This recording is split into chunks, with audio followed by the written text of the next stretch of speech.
Estoy con el licenciado Héctor Giuliano, que es licenciado en Administración y Finanzas, es un estudioso del tema de la deuda pública y acaba de terminar un libro que se llama La problemática de la deuda pública argentina. ¿Cómo está, licenciado?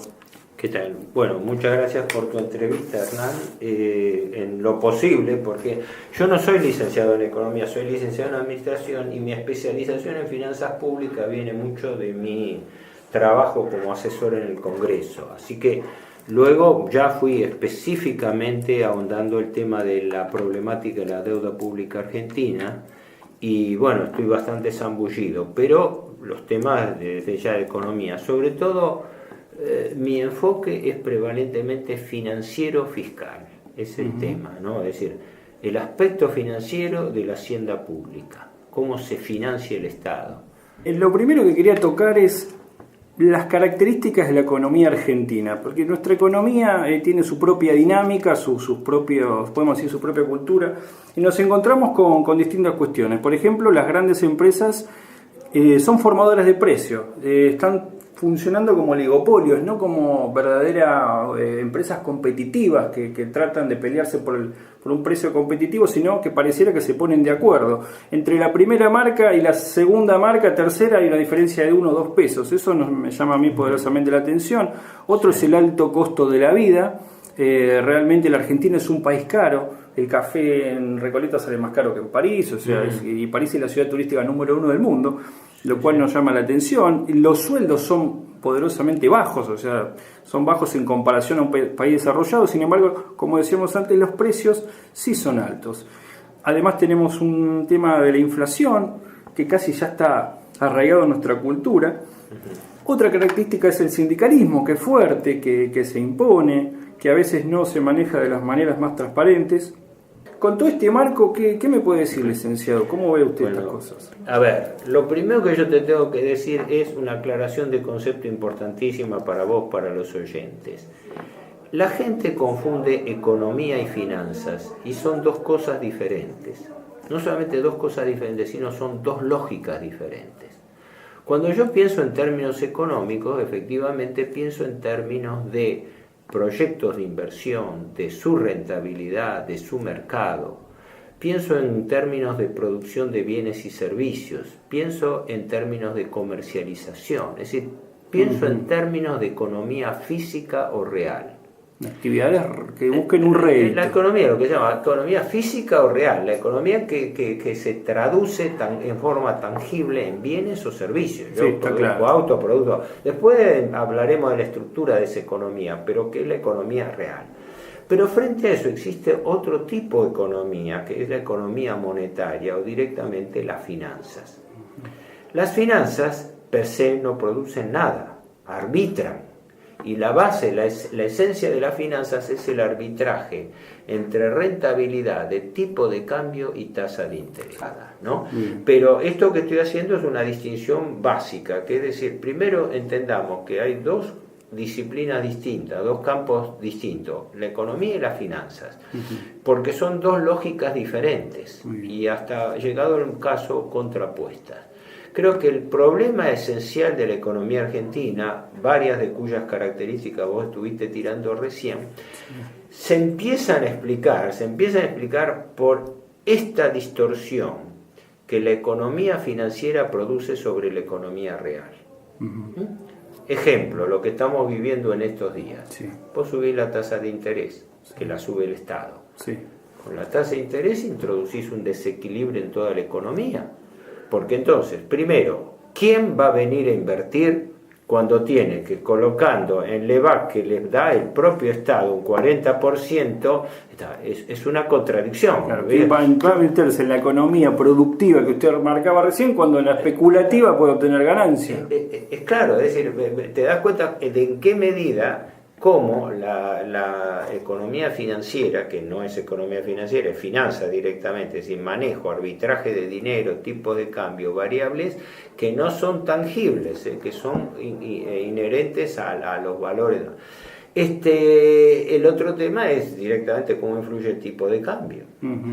O sea, son hechos, son datos son hechos que se transmiten a la economía y en forma inmediata. Por algo importantísimo que es acordate, los tiempos de la economía no son los tiempos de las finanzas. Los tiempos de la economía son los tiempos de maduración de una inversión, de un hecho económico, comercial. Las finanzas no, las finanzas te pueden mover el panorama en 24 horas.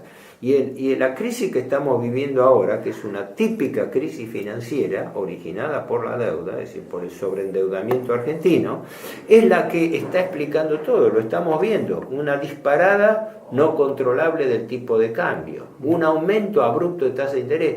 ¿Quién sube las tasas de interés que estaban ya en el 27-25%, las sube al 40%? Solamente alguien que está ya en una situación límite. Por eso estamos hablando, este es un momento no para hacer reflexiones filosóficas, pero es un momento para verlo en vivo y en directo, cómo la finanza mata a la economía, cómo la finanza la neutraliza. ¿Podemos decir que estamos en una situación límite en la Argentina, en la economía argentina? ¿Y desde cuánto hace que estamos así? Bueno, primero y principal, que estamos sí en zona de alerta roja, no hay ninguna duda. Ahora, ¿desde cuándo? Ese es un dilema cuasi cultural en la Argentina, ¿no? Porque ocurre que en realidad la Argentina, como aquellas personas que no solucionan sus problemas, sino que viven pateándola para adelante, ¿no? ¿Qué ocurre? Perpetúa sus problemas por falta de soluciones, porque sí, lógico, el ejemplo mío que sigo, la deuda, te doy 2-3 datos para que vos te ubiques. La deuda pública en cabeza del Estado central, quiere decir que acá no está en provincia, Banco Central, municipios, empresa del Estado, no, la deuda que está pelada en la administración pública que rodea al presidente Macri en este momento. Bueno, esa deuda pública con fechas atrasadas al 30 de septiembre pasado sumaba 320.000 millones de dólares. Para hablar de que la deuda pública equivale a un 50% del Producto Bruto. 320.000 millones de dólares de deuda. ¿Cuánto paga el Estado por año sobre esta deuda? ¿Cuánto te imaginas que puede pagar? Cero centavos. Esto es la comparación exacta entre un deudor cualquiera, un hombre, una familia, una empresa, que está sobreendeudada con una deuda cuyo monto es impagable y que vive refinanciando el capital continuamente. Peor aún, presupuesto del año 2018 en curso. De estos 67.000 millones de dólares que vencen de capital y que solamente se renuevan, y se renuevan hasta el último centavo, hay que agregarle otros 47.000 millones de deuda nueva que piensa tomar el Estado. Presupuesto 2018. Disparate. Ley 27431. Si sumás, eso te da 113.000 millones de dólares, ¿verdad?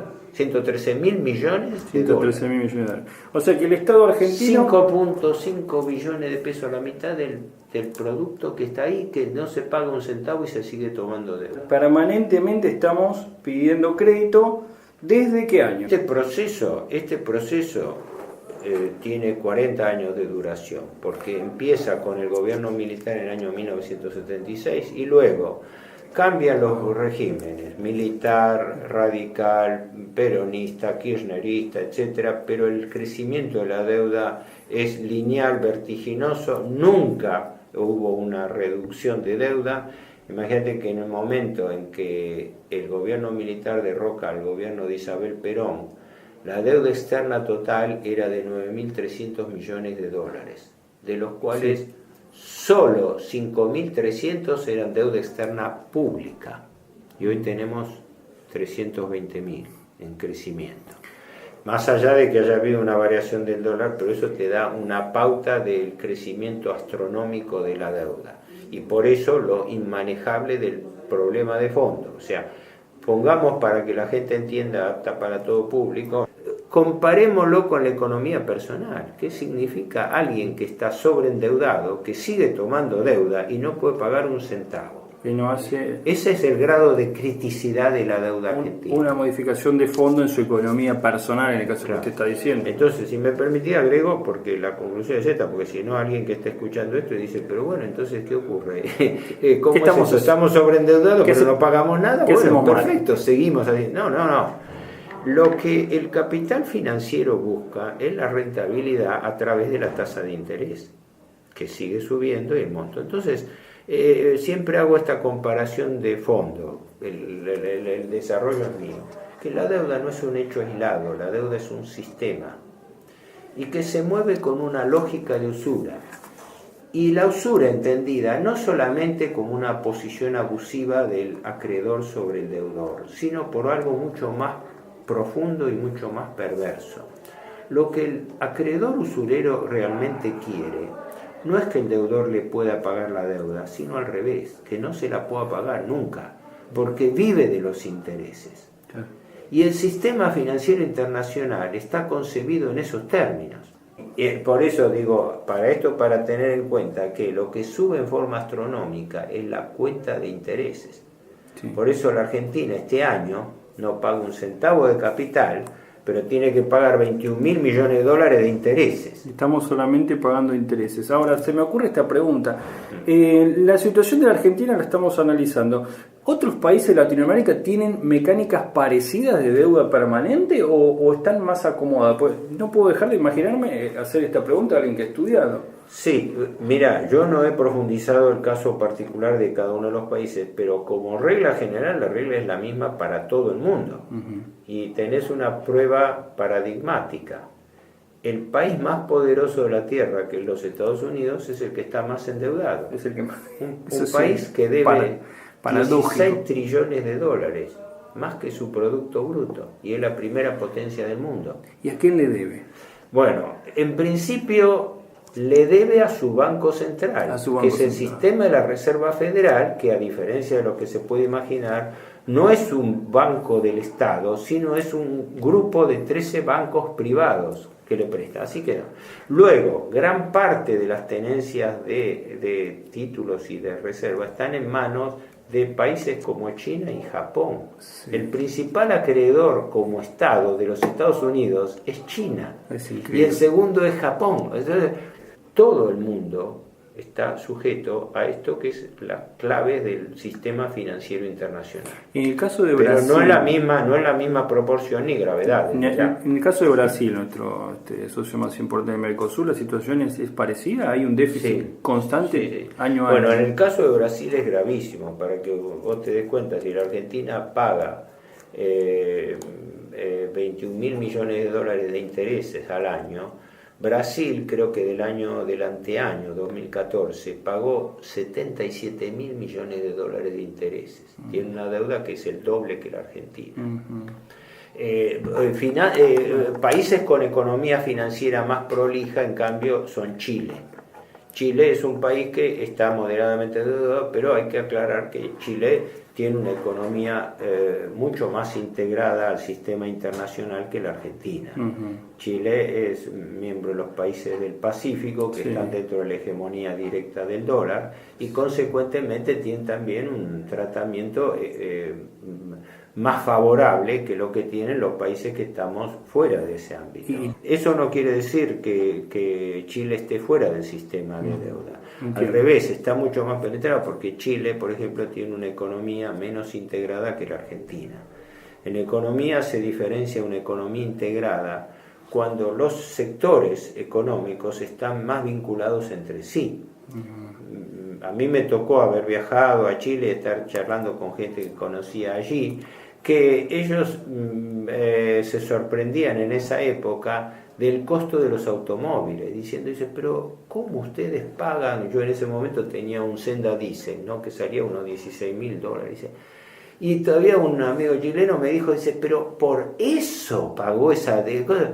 Y dice, pero yo acá, fíjese, dice, tengo un Nissan importado, lo tengo por 9.000 dólares. Un auto muy superior. Es cierto, digo, sí, efectivamente, el costo de esa producción propia es tremenda, digo, pero Chile no tiene industria automovilística propia. Claro, pero sus autos son más baratos. O sea, claro, es un tema muy especial. Y ya que estamos, esto es uno de los tantos ejemplos de la economía financiera. Claro, vos tenés un tipo de dólar barato y entonces abaratás las importaciones. entonces los autos te llegan más baratos. Esto es un ejemplo de cómo la economía financiera marca los parámetros en que se mueve la economía productiva. Yo lo doy como un ejemplo típico, ¿no? Tengo autos más baratos en Chile, pero no tengo industria automovilística propia. Al consumidor de Chile obviamente se ve favorecido por esta cuestión. Pero esto está pasando ahora en la Argentina. En la Argentina está ocurriendo eso. Hay sectores, por eso están chillando y con razón, sectores que están siendo progresivamente desplazados. El sector textil, el sector de calzado, una serie de productos, de electrodomésticos. La Argentina tiene un repliegue porque, claro, la invasión de electrodomésticos es tremendo. Pero como además tiene un tipo de cambio retrasado, eso abarata las importaciones. Entonces, una cosa es la competitividad por productividad, otra cosa es la competitividad por tipo de cambio. Si vos tenés un dólar bajo, vas a estar expuesto a la invasión de productos importados, y esto ya lo sufrió la Argentina varias veces. Sí, es cierto. Que la Argentina tiene una altísima carga impositiva del orden de los 98 impuestos. O sea, impuestos. El tema de los impuestos de los 0 kilómetros que usted hablaba recién es el orden del 50%. ¿Cuánto pagan las naftas? Hay lugares... ¿Por qué tenemos tantos impuestos y además de toda esta recaudación tan importante y tan alta en comparación con otros países del mundo, tenemos un déficit tan grande? ¿Qué es lo que hacemos mal? Primero y principal, efectivamente la Argentina tiene un sistema impositivo totalmente distorsionado. ¿En qué sentido? En efecto, la cantidad de impuestos, tasas, contribuciones, la superposición de impuestos nacionales, provinciales y tasas municipales sobre la misma base imponible es un absurdo, ¿no? Por ejemplo, la gente paga bienes personales, pero ¿cómo? Paga bienes personales, pero también paga ganancias y paga impuestos a la propiedad inmueble. Sí, entonces, la base imponible es la misma, pero claro, estás cobrando sobre... Tenemos el impuesto al cheque. El impuesto al cheque es un impuesto a la transferencia de dinero. La esencia es que el Estado grava para obtener recursos sobre la base de crecimiento o ganancias que tiene el sector privado. Pero, por ejemplo, el impuesto al cheque es un impuesto típicamente distorsivo, porque el que emite el cheque y el que lo cobra no aumentan ni disminuyen sus ganancias en absoluto. No. Es un impuesto al tránsito de dinero. Es un peaje al dinero. Bueno, eso fue instaurado por Cavallo en el año 2001 en forma transitoria. Creo que era por 6 meses, un año, y lo tenemos. Por eso, ahí hay que primero, tenemos un sistema de ingresos totalmente desajustado. Eso no hay ninguna duda, nadie creo que lo puede... Por eso, mucha recaudación y sin embargo mucho déficit. Por eso, bueno, pero el déficit fiscal es producto de, obviamente, recursos menos gastos. Y eso es una verdad de perogrullo que lo sabe cualquiera, de que no se puede vivir de prestado, porque si tenés más gastos que ingresos, la diferencia la tenés que cubrir con deuda. Es lo que hacemos de hace Es lo décadas. que hacemos, exacto. Ahora, no solamente el quantum, el monto, sino también la naturaleza de ese déficit es perverso. Ahora, ahí es donde empezamos a diferenciarnos un poco. Nadie duda que un sistema desequilibrado genera deuda. Ahora bien, cuando analizamos en la estructura del gasto público, ¿cuál es el principal rubro del gasto público y por ende cuál es el principal determinante del déficit fiscal? Los intereses de la deuda pública. Son el 13% del gasto público total y son 29, casi 30% del gasto público de la administración central. Señalo esto porque cuando se habla de la incidencia del gasto público, se señala siempre que el principal rubro del gasto público es el sistema previsional deficitario. Sí, es cierto, porque en el sistema previsional se gasta aproximadamente 1.300.000 pesos para jubilación. Pero, ojo que también se recaudan 900.000. O sea que el saldo neto deficitario del sistema previsional está en el orden de los 300.000 millones de pesos. por interés de la deuda se paga más de 400.000. Así que ojo cuando empezamos a evaluar, porque estamos todos de acuerdo, como es muchas veces el planteo neoliberal clásico, ¿no? El gasto del personal del Estado, etc. Sí, señores, el Estado está sobredimensionado. Yo soy licenciado en administración, así que tengo por deformación profesional esa visión crítica de una administración pública sobreburocratizada, ineficiente, desarticulada y con un factor económico perverso, que es que el Estado actúa en la práctica como un fondo de desempleo encubierto. Hay países, en general nadie escapa a la regla, ¿no? Pero hay países donde su administración estatal es eficiente. Y hablar de administración pública es sinónimo de eficiencia.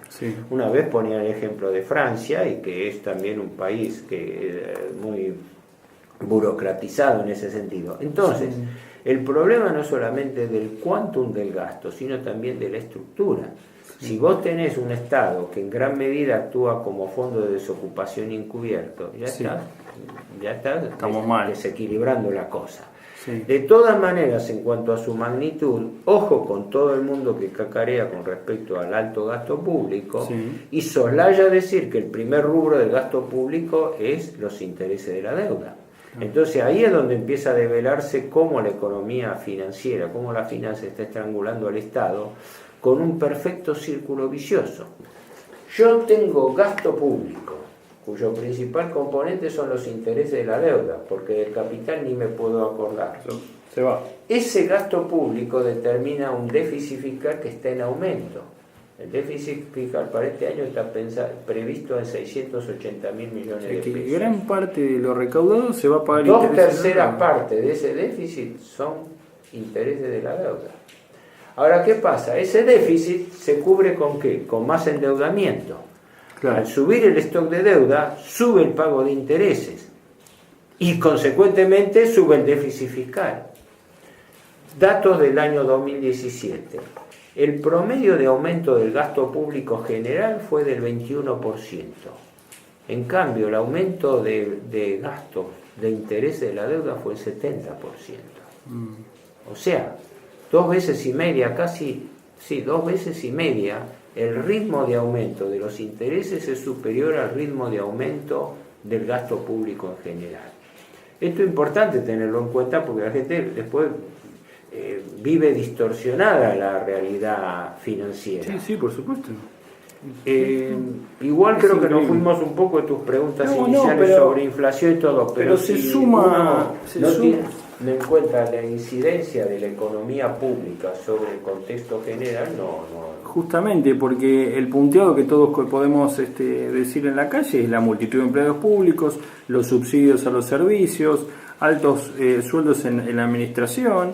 Tenemos una administración grande y cara, como dice Milei, y además mala. Pero no tenemos en cuenta el tema de los intereses de la deuda. Realmente influye mucho más de lo que la gente común sabe. Yo lo conozco a Javier Milei, lo he visto, lo trato un poco y todo. Veo que él está muy embarcado en un discurso muy virulento, muy liberal, abierto, pero en algunos casos yo creo que también soslaya la cosa. Está bien hablar de la presión tributaria. La presión tributaria es, por otra parte, un factor de inflación. Porque, como es sabido, los empresarios, los impuestos te los trasladan a los precios. Así que en ese sentido es. Pero lo que digo es que cuando se ponen en la balanza se tienen que poner todos los componentes. Entonces tenemos, primer componente de la inflación y del gasto son los intereses de la deuda, el costo financiero. Y eso no se dice en la presión tributaria, incluso la emisión monetaria que se sigue haciendo, no con recursos genuinos, sino para aguantar con adelantos transitorios el gasto público y para aguantar también el atraso cambiario, que es otro factor de peso. Y ahora, la cuestión de estos días, de hoy mismo, vamos a pedir al Fondo Monetario 30.000 millones de dólares. O sea, vamos a pagar el incendio con nafta, con queroseno. Claro. Bueno, esa es la gran contradicción que yo veo. Que digo que la Argentina está metida en una trampa de deuda perpetua. Esto significa que no puede cancelar deuda, que cada vez tiene que tomar más deuda, y eso sube más que proporcionalmente el gasto de los intereses, que son gasto corriente del Estado. O sea que la deuda es el principal factor del gasto público, hablando de una deuda impagable que se va a perpetuar así.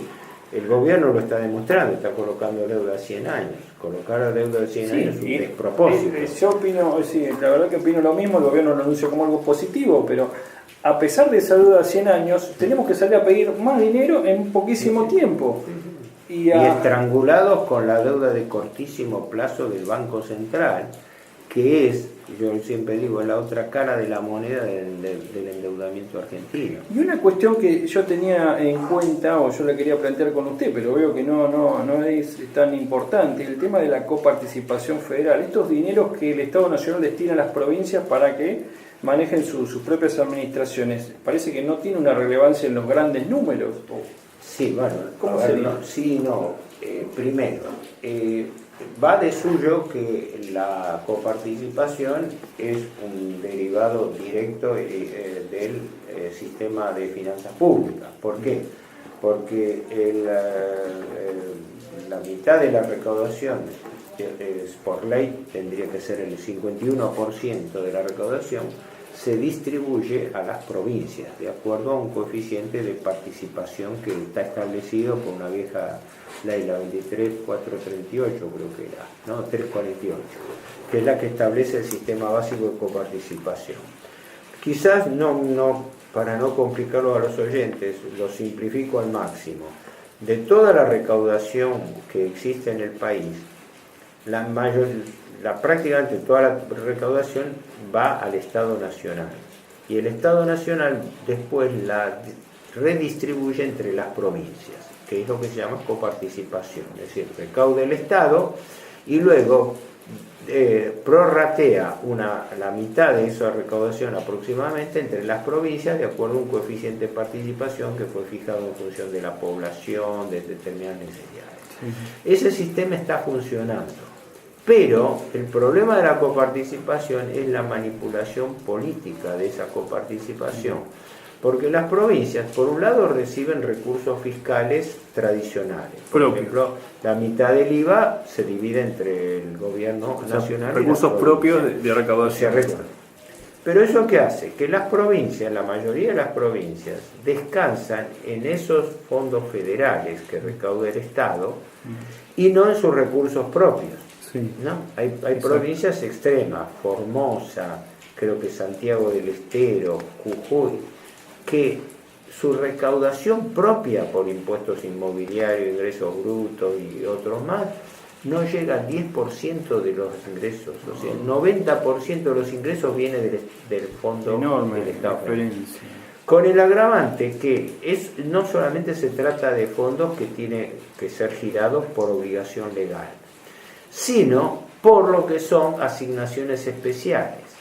Y ahí viene el problema. Para la obra porque, pública. Claro, en los gobiernos de turno distribuyen políticamente las obras públicas. Esto lo hacía descaradamente el kirchnerismo, pero ahora lo hace también el macrismo, y lo dicen todos los gobiernos. Es decir, es claro, yo voy a un gobernador, yo lo que digo es que esto es producto de no tener un sistema multilateral, sino bilateral. Va el gobierno central y negocia bilateralmente con las provincias, con los gobernadores de provincia, diciendo de forma coloquial: mira, yo te hago tal obra pública, entonces doy prioridad a la construcción de esta carretera, a este dique, a este programa de viviendas, etcétera. Esto lo digita el Poder Ejecutivo. En consecuencia, discrecional. Es claro, pero eso vos fíjate que retroalimenta el poder político. Claro. Porque lo mismo pasa entre los gobiernos provinciales y los intendentes. Sí. En el conurbano es un escándalo eso, ¿no? Sí, claro, sí. Así como el gobierno privilegia o da un tratamiento especial a las inversiones, pongamos, de la provincia de Buenos Aires, también la provincia de Buenos Aires elige los distritos. Claro, quizá donde más baja popularidad tenga. Claro, el votante mira resultados, y mira resultados, bueno, este intendente me consigue pavimentar calles, me consigue programas de vivienda, me consigue que me instalen acá un hospital. Beneficios concretos, podemos decir, que lo agrega el votante. Claro, por eso, ¿cómo se retroalimenta el tema financiero con el tema político? El sistema de endeudamiento perpetuo, y que ese sistema de endeudamiento perpetuo genera una desproporción en el pago de intereses que es creciente, nunca vas a salir de ese círculo vicioso. Si viene un inversor, como el presidente Macri y el ministro, se pasan requiriendo que vengan inversiones, que hasta habían anunciado que iban a llover inversiones, ¿no? Pero, ¿cómo un empresario va a invertir en la Argentina? Eso implica un proyecto evaluado en su rentabilidad, tiempos que significan comprar el terreno, alquilar, montar una fábrica, tomar personal, capacitar, establecer toda esa red.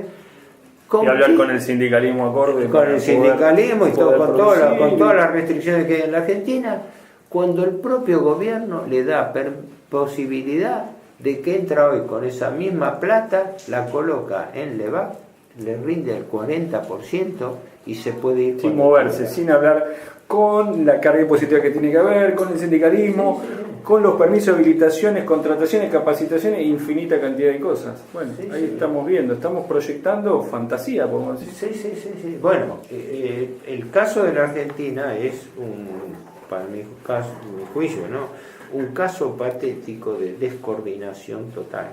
¿Por qué? Bueno, empezando porque la economía financiera va por un lado y la economía física por otro. Ahora, dentro de esa tenemos todo el listado que vos hablabas de la competitividad, de la inflación, de los salarios, del sindicalismo, todo, sí, perfecto. Después, cuando entramos a desagregar el problema, no se salva nadie. Pero entendamos bien esto, porque esto es, las distorsiones financieras son una cosa y las distorsiones económicas otra. En este segundo plano, el de las distorsiones económicas, tenemos, primero y principal, vos lo mencionabas, la estructura del mercado argentino, fuertemente concentrado. En efecto, en la Argentina está establecido que entre 200 a 250 empresas son formadoras de precio. Es decir, se manejan por mono o por oligopolio, ¿no? O sea, monopolio de un solo oferente, y oligopolio varios, pero pocos, ¿no? En cada sector ocurre lo mismo, toda la economía está concentrada. Eso no es un fenómeno solo de la Argentina, es un fenómeno mundial desde ya, ¿no?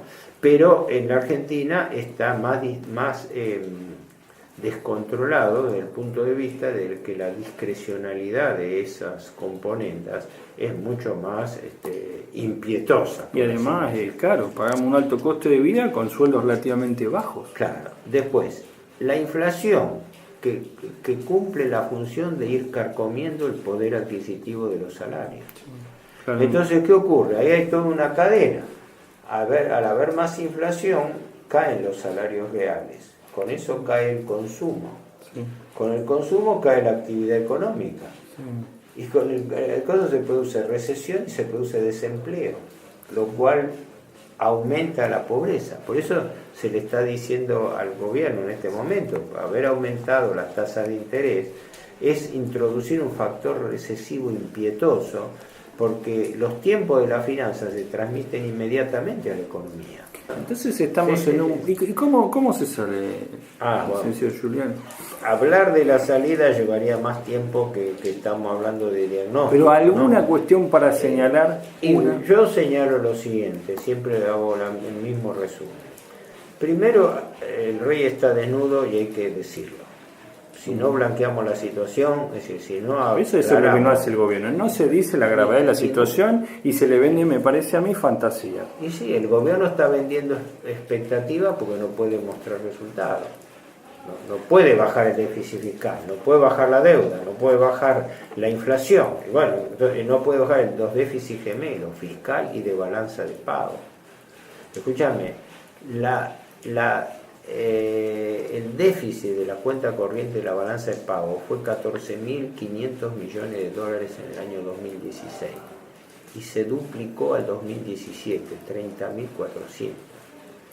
Eso es un agujero de salida de divisas impresionante. Pero tampoco ¿Qué país puede sostener un drenaje de esa magnitud? Y lo que dicen los liberales, achicar el Estado, usted lo señalaba como que realmente eso no va... Primero y principal, el famoso eslogan de achicar el Estado es agrandar la nación, es discutible, habría que hablar del rol del Estado y en qué. Hay argumentos objetivos muy concretos. Yo, por ejemplo, en lo personal soy contrario al rol del Estado empresario.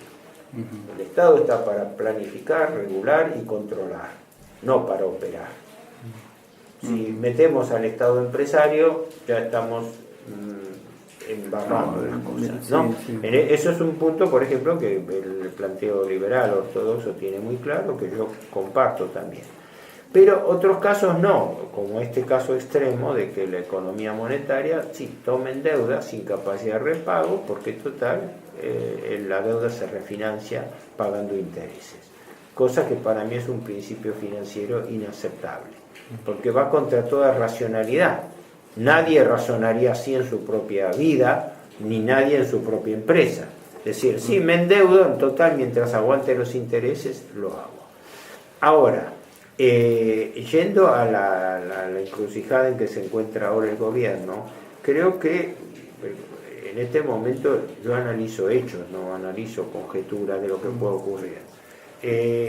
Primero, el gobierno está en alerta roja, está en zona roja, no le cierran las cuentas, tiene déficit gemelos, no puede controlar la inflación, no puede controlar ni la tasa de interés ni el tipo de cambio, porque estos movimientos de volatilidad de entrada y salida de capitales, algo tiene que hacer. Sí. Ahora, si el algo que tiene que hacer al final muere yendo a pedir más dinero al Fondo Monetario Internacional, estamos sonados, porque entonces, es más, aparte porque el dinero que se pide al Fondo Monetario viene bajo condicionalidades muy expresas, y medibles, empezamos, ¿no?, a tener esas condiciones, claro. El plan de ajuste ya se está llevando a cabo ahora, aunque no se diga, pero en el caso de un préstamo con el Fondo Monetario Internacional, ahí se tendría que formalizar, se tendría que cuantificar y se tendría que comprometer sobre la parte de pauta. Yo no sé, pero tratando de redondear esto desde un punto de vista no solamente financiero, sino también político, yo encuentro una explicación cruda. Al gobierno se le ha dicho, y esto ha salido en los diarios también, que el gobierno tenía que aplicar un duro plan de ajuste este año 2018, porque el año próximo es un año electoral y va a tener que aflojar la vida. Entonces, le han dicho, tienen que hacer un ajuste de tarifa, háganlo ahora, porque la gente se soporta el chubasco y el año que viene podemos empezar a aflojar la mano. Cosa muy discutible, pero eso se ha dicho y está entre las asesorías políticas que se estaría recibiendo el gobierno. Después, cualquier ajuste de sobreendeudamiento, háganlo ahora, porque así nos estabilizamos para ello. Obras públicas, aumenten los gastos ahora. Bueno, ¿qué ocurre? Para mí lo que está ocurriendo es que los capitales financieros ven que esto no cierra y están replegándose, y en consecuencia el riesgo que tiene el gobierno es que le suelten la mano, como le pasó a De la Rúa Cavallo en el 2001. Dice, cuando se dieron cuenta de que sí, mucha defensa de la convertibilidad, pero resulta que el país no podía pagar ni los intereses. Entonces llegó un momento en que, como se dice vulgarmente, le soltaron la mano. Ese es el riesgo que afronta Macri. Normalmente ninguno va a matar la gallina o los huevos de oro. Los capitales financieros están ganando acá, yo creo que récord de ganancias en el mundo, porque no hay país que con un tipo de cambio estabilizado tenga tasas de interés domésticas tan altas, que son un múltiplo de las tasas internacionales. De tal manera que vos entrás acá con $1.000.000, los convertís a pesos, los mantenés estables, los colocás a 27, a 30, a 40% de interés y te lo llevas cuando querés, cambiándolo a un tipo de cambio estable. Es el paraíso financiero de los negocios del mundo. Yo no creo que haya otro país del mundo que esté ofreciendo eso. Eso implica una sangría financiera por intereses que es desproporcionadamente creciente y que, por desgracia, dentro de este sistema no le veo solución. Yo digo siempre, no hay solución al problema de la deuda dentro del sistema de la deuda. Ahora, me fui un poco de tu pregunta de alternativas. Me abstengo de dar una alternativa en 2 minutos, pero la deuda es nuestra verdadera hipótesis de conflicto. Hipótesis de conflicto entendida como una pugna por intereses de poder que se deciden en definitiva por la fuerza y no por la racionalidad. Y esto no quiere decir llegar a un conflicto militar, porque es una forma extrema de resolver conflictos, pero sí que el gobierno está metido entre la espada y la pared. Porque ¿qué hace alguien en esta situación? Convivir o confrontar. O convivo con el problema hasta que el problema aguante, o confronto. Es decir, en el hipotético caso que hubiera un gobierno que quisiera confrontar el problema de la deuda, no es el gobierno. Tendría que, ¿cómo? No es este el caso, digamos, no, está es conviviendo. el caso en absoluto. Pero en el caso que se tome una decisión así, ¿cómo se Claro, yo veo 3 frentes concurrentes donde trabajar. Primero, el grave problema de arrastre de la ilegitimidad de gran parte de la deuda pública, que viene de arrastre y ha sido motivo de sucesivos megacanje desde los acuerdos de Alfonsín de Nueva York del 85, los blindajes 87, de la Rúa, me acuerdo, el plan Brady del 93-92, después el blindaje de la Rúa, después el megacanje Kirchner-Labaña, que fracasó también, porque todos los planes fueron vendidos siempre como éxitos de negociación en su momento. Modelo de la solución. Todos, absolutamente todos terminaron en fracaso, ¿no? Entonces, lo cual ya nos dice mucho. Bueno, todo eso ha sido motivo de denuncia. Está la famosa causa Olmos 1, sobre la cual hay un fallo emitido por el juez Ballestero, donde se denuncian y se prueban las irregularidades de la contracción de gran parte de la deuda pública argentina en época del proceso. Después está la causa Olmos 2, que investiga y tiene abierto también el Juzgado Federal número 2, sobre todo lo que es endeudamiento posterior al gobierno militar, que está vigente, incluye hasta el megacanje 2005-2010. Pero estuvo la del megacanje 2001, Caballo de Rarboa. Por eso. ¿Y los fallos de esas causas? Sobreseimiento a todo el mundo. No, según investigación, pero... El del megacanje, que fue una operación prácticamente delictiva, la Argentina en el 2001, canjeó unos 27.000 millones de dólares de bonos que no podía pagar por 29.000 bonos nuevos, sí, pero además aceptó pagar tasas de interés reales que estaban en el orden del 17% anual. De tal manera que en total, sumando capital e intereses, el país terminaba pagando al término de esos bonos que iban a ser a 22, 25 años, ahora no me acuerdo cómo era, que fueron porque se emitieron, el país terminaba pagando más de 44.000 millones de dólares de intereses, y sobre una base de... Bueno, esos fueron los temas que reventaron la situación. Sobre ese tema estaban denunciados todo el mundo, estaba Cavallo y todos sus colaboradores, entre ellos Sturzenegger, que era mano derecha de Cavallo en ese momento, que en este momento está en el Banco Central. Así que ese es el primer eje, ilegitimidad. El segundo es insolvencia.